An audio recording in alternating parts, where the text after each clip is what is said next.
Hello everybody, it's a beautiful day here. I hope it's a beautiful day where you are.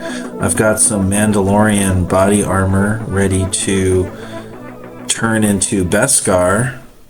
I've been sanding and prepping these pieces for the graphite powder. I'm going to show you how to put on the graphite powder today. When we do painting or the graphite powder or sanding, we always want to wear a respirator or some kind of mask. And oh, it looks like I got some blue paint on this stuff and possibly some gold as well. Now I get it, this looks pretty terrible as a body armor kit, but this is the underpainting for the graphite powder. And I like to have some blue underneath because it makes the graphite powder look more like steel, to have some blue undertone. And with the gold, I'm really just experimenting on more of this. See, this is a shoulder piece that had a little gold under it, and I really like how that went. And you can see the optics are very different for the colors. So here I haven't put any graphite powder on this piece yet, but we're going to jump right in and start doing that. This is the collar piece, which is really cool. So we'll see how that comes out. I like it when the different body armor pieces have different alloy appearances. I also like the idea that some would be not shiny and some would be, because of the different age that they are. So when you play with graphite powder, make sure to think of it as a liquid and use cotton balls to pick up the powder. And before you start rubbing around in circles or rubbing back and forth like you would with a paintbrush, do this dabbing process that I'm doing here. Don't go in little circles or start burnishing or polishing yet. Just go straight up and down. And you'll notice after a little while that your cotton ball, in a way, kind of dries up. It sort of runs out. It stops depositing more graphite powder. So at that point you start to polish like I'm doing here, and just use lots of little circles when you polish. The little circles are going to create kind of a random polish effect. It's going to look maybe scuffed or matte, but if you don't do little circles, if you just go back and forth, it's gonna kind of build up a very scratched appearance. So I'm using a 800 grit sandpaper to just build up the tooth a little tiny bit. I've just noticed if the paint is just too shiny, then the graphite powder almost just doesn't show up. So you need at least a little bit of tooth. Well, I'm excited about this little chest piece because I basically painted it totally gold. And I'm curious what the graphite powder is going to look like over the gold. I'm pretty sure it's going to have a nice bronze sort of effect. Hopefully it'll just give it a feeling like it's kind of an alloy. Well, speaking of a golden effect, look at this beautiful sunset. Wow. Woof, the end of another day. All right, guys, let's get back at it. So basically what I'm doing here this evening is going through all the body armor pieces for Boba Fett, also known as a Super Trooper, the prototype from 1978, also known as a Mandalorian. And here we go. We've got all the body parts, body panels ready to mount onto the garment. These are interesting. You'll notice these don't really have straps or any way to, like with Stormtrooper armor, you can sort of wear it, but this Boba Fett body armor, you have to affix it to a garment somehow. And I'll show you how I do that, but I'm going to do that tomorrow because I've been here all day doing this so far.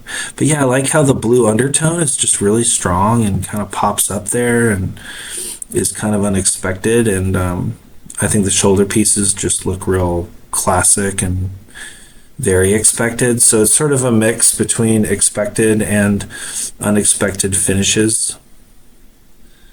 And this is the helmet progress so far. It feels a little plain. I'd like to add color or add some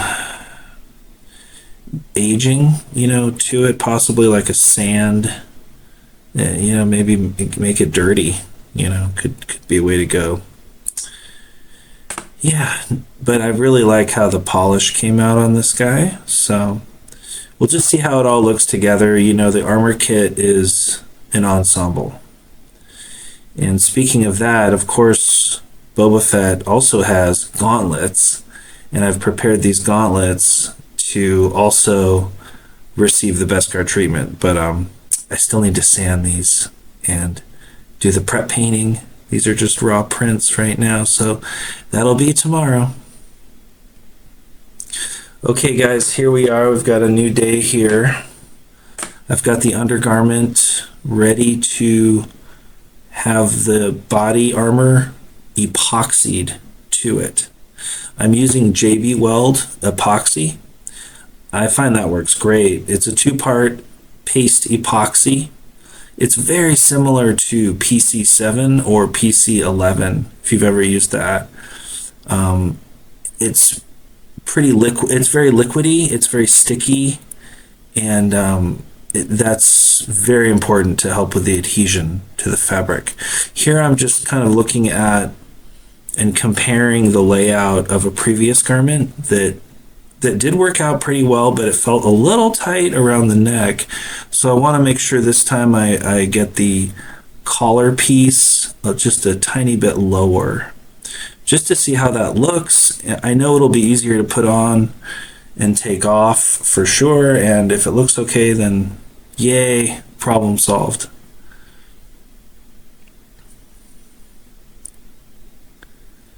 So what I'm doing here is I'm no longer applying new graphite. I'm wiping off any residual graphite. So I don't want, I don't want the garment to get very dirty and get a bunch of graphite on it right away. So before I start placing the body panels onto the garment, I'm going to use just a cotton rag in this case to wipe off any excess graphite powder. And also this helps to continue polishing the panels as well. Now that I've got some sunshine, I can see how the polish came out from the night before, and it's looking pretty good. The thing with Beskar is you can just keep polishing it forever, and sooner or later you're going to look like Lancelot. I'm thinking about adding some greeblies to this body kit. I know I'm going to have to because there's some pretty major issues on the collar pieces there where they actually broke at one point and I had to epoxy it back together.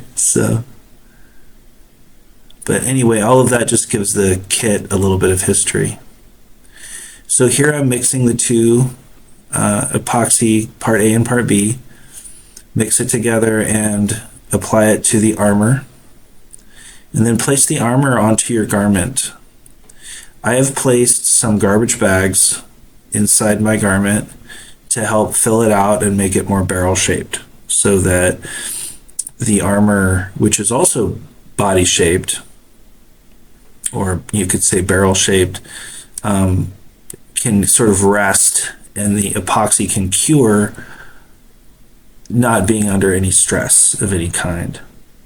The epoxy does set up pretty fast, like in about 5 or 10 minutes. It feels pretty stuck, but you do have to wait at least overnight before you try to put on the garment. So just keep the garment nice and flat, and as you can see, I have one arm inside the garment and the other hand on the outside pushing down. And I'm basically just creating a pincher where I'm pushing the garment into the epoxy that's on the back. And I'm making sure the garment's stretched out flat and not folded in any way, like under the armor pieces. And if you just methodically go along, maybe I'm just good at this, but I tend to have pretty good luck with just eyeballing it. And I'm using the zipper on the garment as that center point to reference. And the way I'm sitting is I'm looking right up the garment, so I'm looking right up that center point. So there's a lot of, I guess you could say, eyeballing that goes into this. You could draw lines on the garment with a pencil and a ruler, and that might also help, for sure. But once you've done a couple of these, you'll get a feeling for it. And also, thanks to Lucasfilm, these shapes are just great. Like, they do fit together nicely, and the way the shapes are designed, they kind of really show you how they're supposed to go together. So I would say the Boba Fett armor kit is very intuitive, as you can see, and it's looking very metallic. And so just go through and do a little last minute adjustments there. Put more garbage bags, stuff in garbage bags to create like a body shape inside the garment so that the epoxy can dry without any stress on it.